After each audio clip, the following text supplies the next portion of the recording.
The moment I saw my name tag, I knew what Angela Ramsey really thought of me. Margaret Benton Community Project. It was written in gold script, elegant and cruel.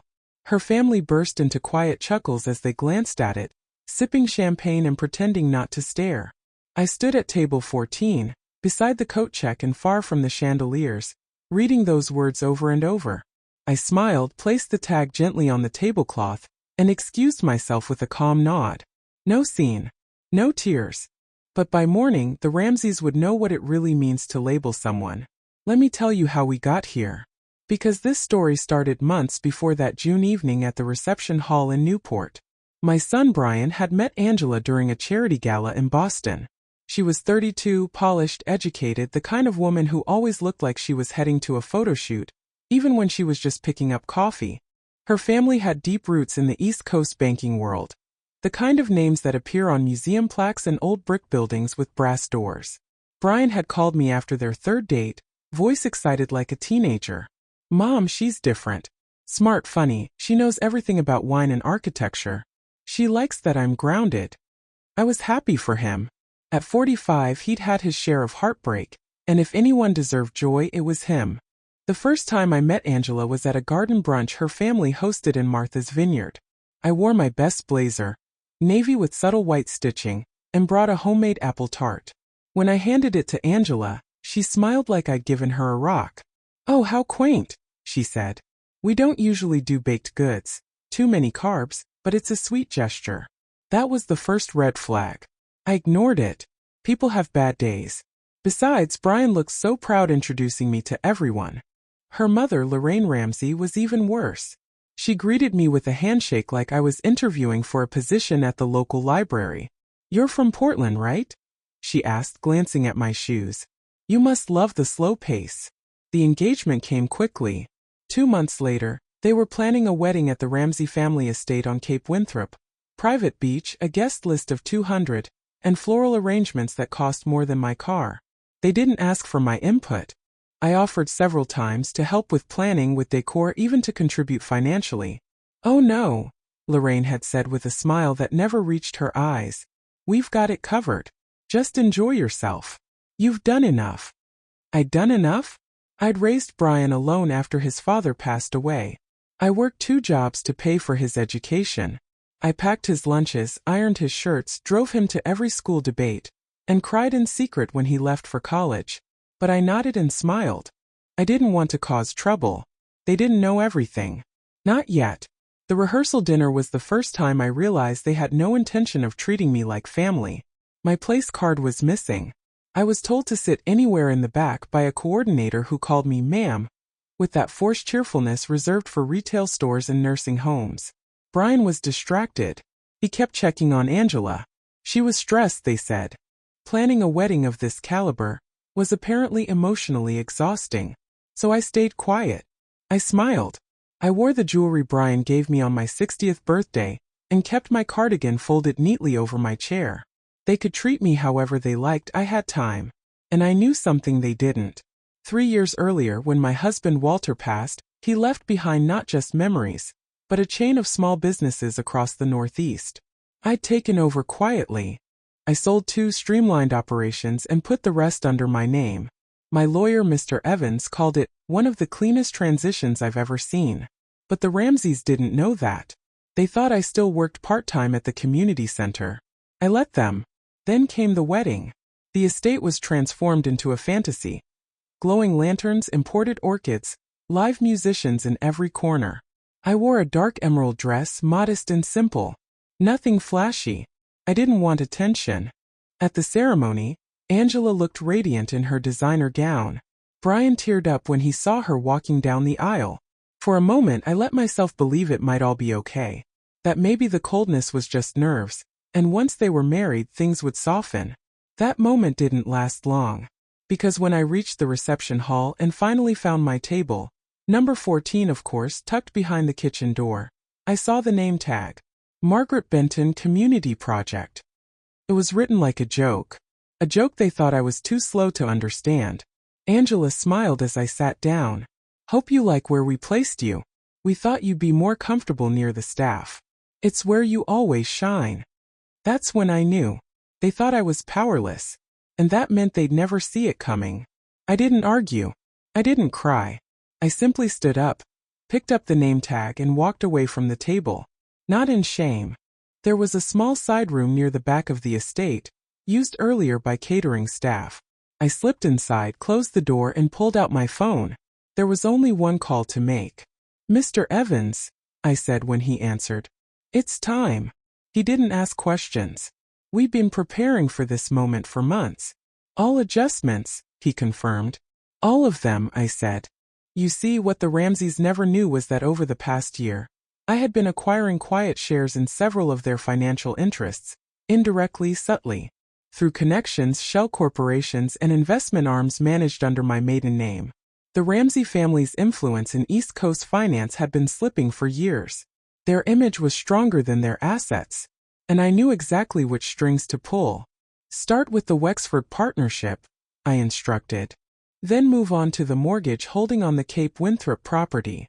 That will trigger a 72-hour clause," Mr. Evans warned. "They'll lose control of the estate. Then let the countdown begin." I returned to the reception, smiling as I walked past the violinists. I congratulated Brian and kissed him on the cheek. "You look happy," I said. He smiled wide, not noticing the storm brewing quietly behind his bride's designer lashes. Angela was glowing, posing for pictures with champagne in hand. When she caught my eye, she didn't even try to hide the smugness. "Did you get your seating issue sorted?" she asked. "Completely," I replied. "I think things are falling into place." She laughed lightly, not understanding the weight of those words. Her mother leaned in, whispering something into her ear, and they both looked at me like I was a misplaced antique, decorative but unwanted. By the time dessert was served, I was gone. I left without a word. I didn't need to see them cut the cake. I had something sweeter waiting. The next morning, I sat on my porch in Portland with a cup of coffee and my old robe wrapped around me. At exactly 8:04 a.m., my phone buzzed. Unknown number. Connecticut area code. I didn't answer. 10 minutes later, Brian called. "Mom," he said, his voice shaking. "Angela's dad is freaking out. Something about accounts being frozen, a loan pulled on the estate. Are you hearing about this?" I took a sip of coffee and watched a crow land on the fence. "No, sweetheart. I haven't heard anything." "Mom," he said again, more carefully this time.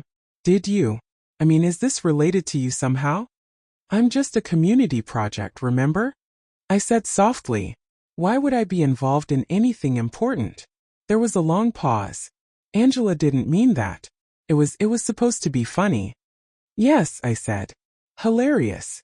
That afternoon, the Ramseys were hit with the second wave. The funding line for their private firm, Ramsey and Crestwood, was pulled due to new compliance concerns. Their real estate trust, which Angela's family used to support multiple properties, was flagged for review. And the private school donation they promised for press coverage? Declined. Quietly but firmly. I hadn't just made a phone call. I'd rerouted an empire. Mr. Evans kept me updated every hour.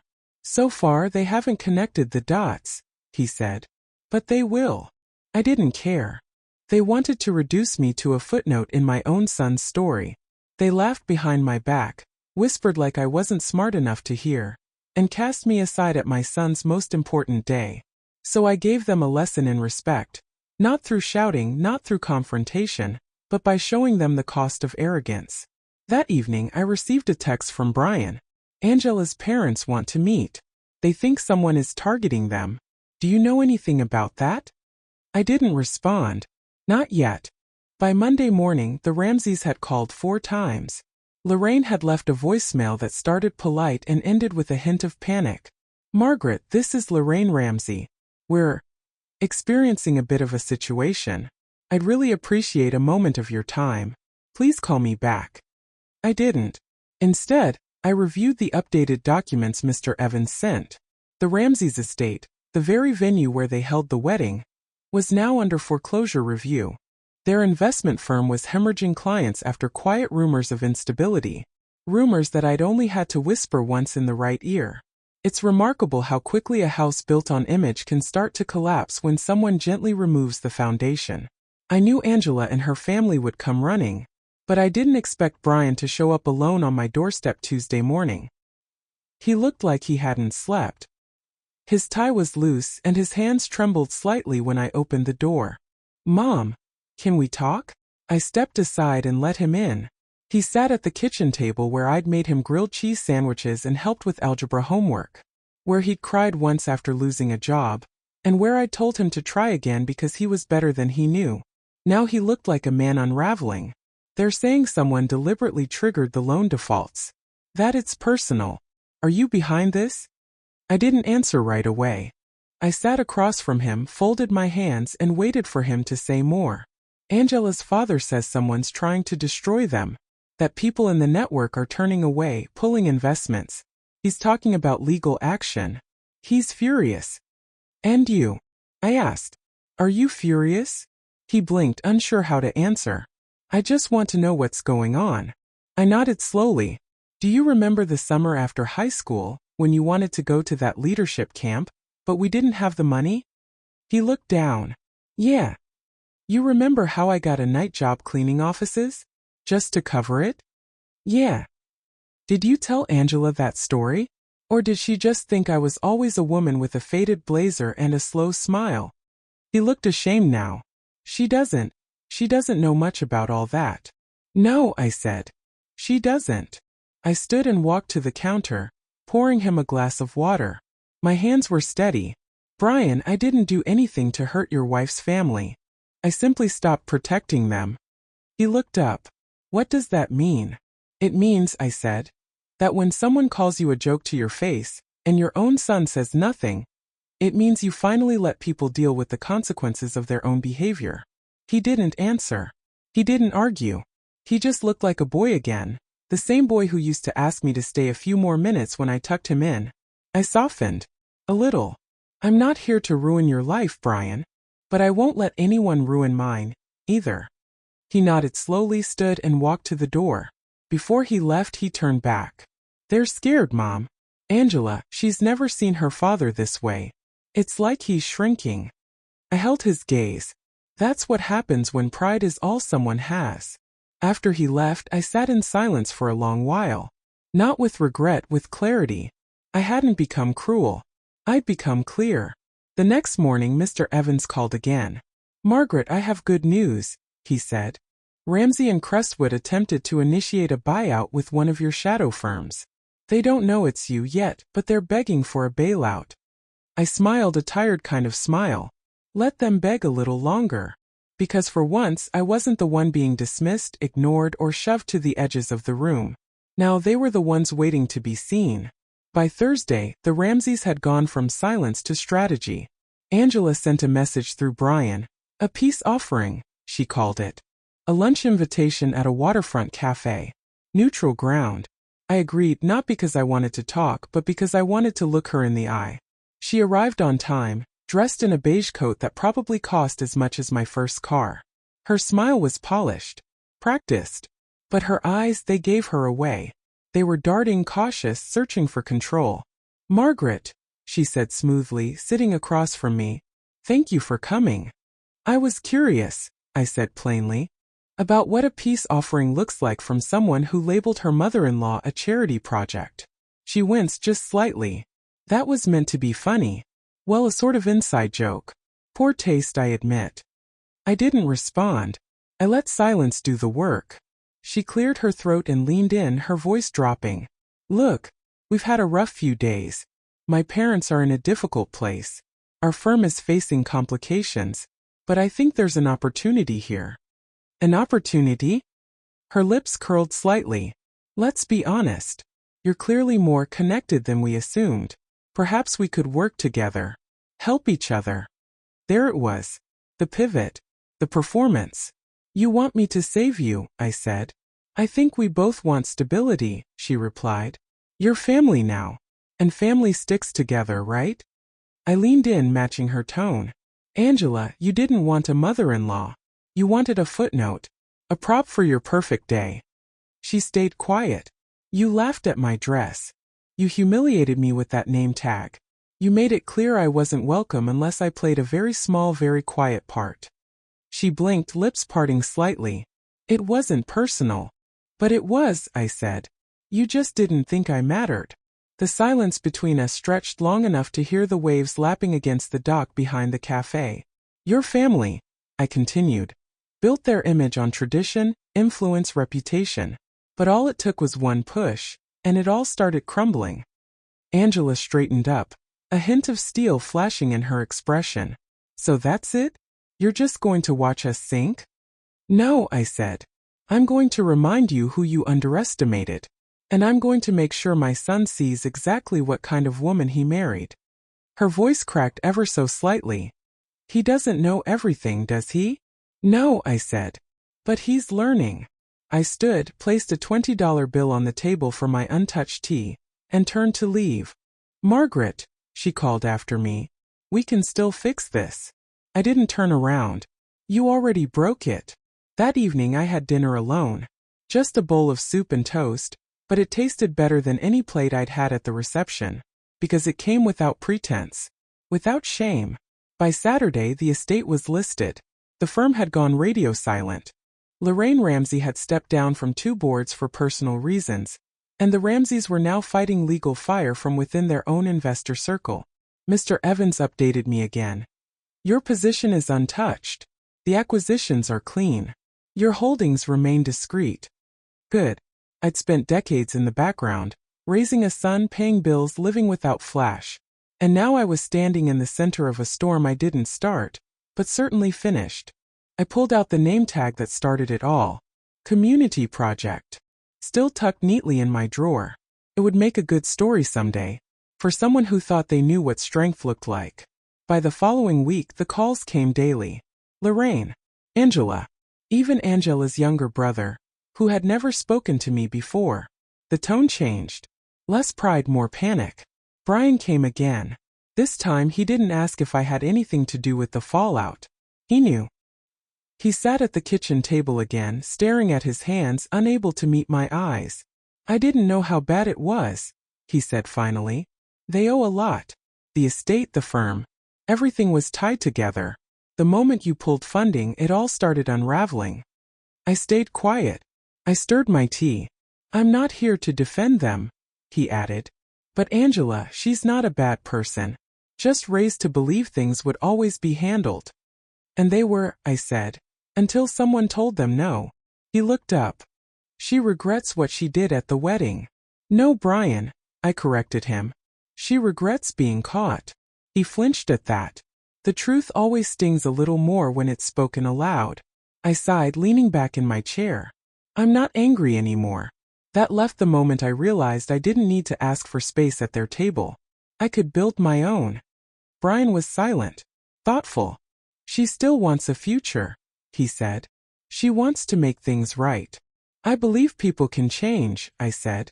But not just when their comfort is at risk. He nodded slowly. Then, what should I do? That was the moment I saw him, not as the man trying to balance between 2 worlds, but as the son I raised.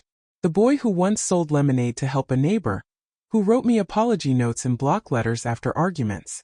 You need to decide if you want a partner who builds with you, or one who expects you to carry everything when the walls crack. He left after that quietly. There was nothing more to say. The choice wasn't mine. The next day, Mr. Evans called with a new development. Angela's parents are requesting a meeting. A private one.